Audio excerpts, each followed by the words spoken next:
Hello friends, welcome to learn with this is Ram Soni. आज हम discuss कर रहे हैं फातिमा शेख के बारे में। फातिमा शेख का एक बहुत ही महत्वपूर्ण कंट्रीब्यूशन रहा है समाज सुधार के क्षेत्र में, और इनके इसी कंट्रीब्यूशन को सेलिब्रेट कर रहा है गूगल एक डूडल के फॉर्म में। आप देखेंगे गूगल में इस तरह से आपको डूडल देखने के लिए मिलेगा, जहां पे फातिमा शेख का जिक्र मिलेगा। हालांकि देखा जाए तो वंचित समाज के विकास के लिए हमारे बहुत सारे समाज धारकों ने बहुत सारे प्रयास किए, एक ऐसी व्यवस्था के परिवर्तन की लड़ाई लड़ी जिस व्यवस्था को चेंज करना बहुत मुश्किल काम था। हजारों साल से एक शोषक समाज ने शोषित समाज के ऊपर शोषण किया, और इस शोषण को बंद करने के लिए, उस समाज को जागरूक करने के लिए कई सारे समाज सुधारकों ने बहुत प्रयास किए। ज्योतिबा फुले, सावित्रीबाई फुले, डॉक्टर अंबेडकर, रामास्वामी पेरियार नायकर, ऐसे महत्वपूर्ण सोशल रिफॉर्मर ने एक ऐसे समाज की स्थापना करने में बल दिया जिसमें हर किसी समाज को इक्वलिटी का अधिकार मिले, बराबरी का अधिकार मिले, जिसमें ना तो कोई ऊंचा हो ना तो कोई नीचा हो। लेकिन अनफॉर्चुनेटली हमारे यहाँ वर्ण व्यवस्था में एक ऐसा चीज देखने के लिए मिली जिसमें वर्ण व्यवस्था में 4 वर्ण बनाकर हमारे समाज को 4 टुकड़ों में तोड़ दिया गया, जिसमें से शोषक समाज बनाया गया, शोषित समाज बनाया गया, और शोषण जो है हजारों साल तक चलता रहा। इस व्यवस्था के परिवर्तन की लड़ाई में ज्योतिबा फुले का नाम तो आपने खूब सुना होगा, लेकिन यहीं पर एक महत्वपूर्ण नाम है जिनको गूगल ने डूडल के फॉर्म में सेलिब्रेट किया है। इनके बारे में आज जानेंगे। देखिए, आपको पता होना चाहिए सत्य शोधक समाज का फॉर्मेशन ज्योतिबा फुले ने किया। जब ज्योतिबा फुले ने समाज के सुधार के लिए, वंचित समाज के विकास के लिए काम करना शुरू कर दिया, तो उन्हें उनके घर से उनके पेरेंट्स ने निकाल दिया। आमतौर पर जब भी व्यवस्था परिवर्तन की लड़ाई कोई लड़ता है तो उसके घर के लोग भी कभी कभी साथ नहीं देते हैं, क्योंकि घर के लोग भी उसी वंचित समाज से बिलोंग करते हैं, शोषित समाज से बिलोंग करते हैं, और शोषित समाज कई बार एक गुलाम समाज के रूप में बिहेव करता है। वो मानसिक गुलाम के रूप में होता है, और उस मानसिक गुलाम को समझाने में आपको कई साल लग जाते हैं कि आप गुलामी में जी रहे हो। और वही काम ज्योतिबा फुले ने किया, लेकिन उनके पेरेंट्स ने ही उनको घर से बाहर निकाल दिया। उनके पेरेंट्स से घर से निकालने के बाद में फातिमा शेख का ही वो घर था जिन्होंने इनको अपने घर में आश्रय दिया था, और इसीलिए फातिमा शेख का भी कंट्रीब्यूशन काफी महत्वपूर्ण माना जाता है।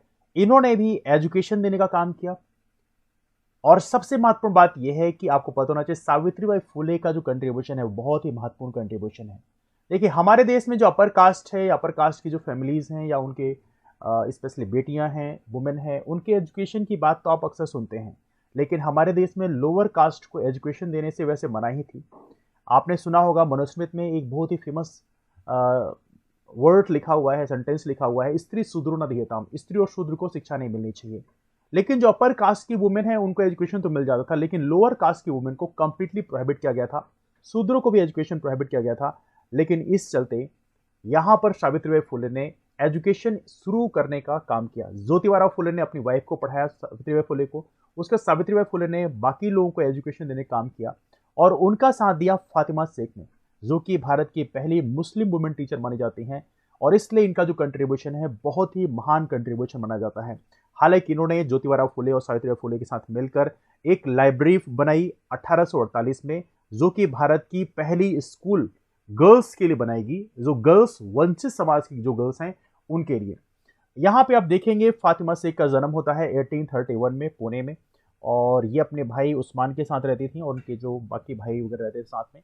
लेकिन जब फुले जो है, आपको बताया था मैंने, जब ज्योतिबा फुले उनकी वाइफ सावित्रीबाई फुले को उनके घर से निकाल दिया गया था, तो यही जो लोग थे फातिमा शेख और उस्मान, इन्होंने इनको आश्रय दिया था, और अपने घर में लोअर कास्ट के जो लोग हैं उनको एजुकेशन देने के लिए स्कूल शुरू करी थी।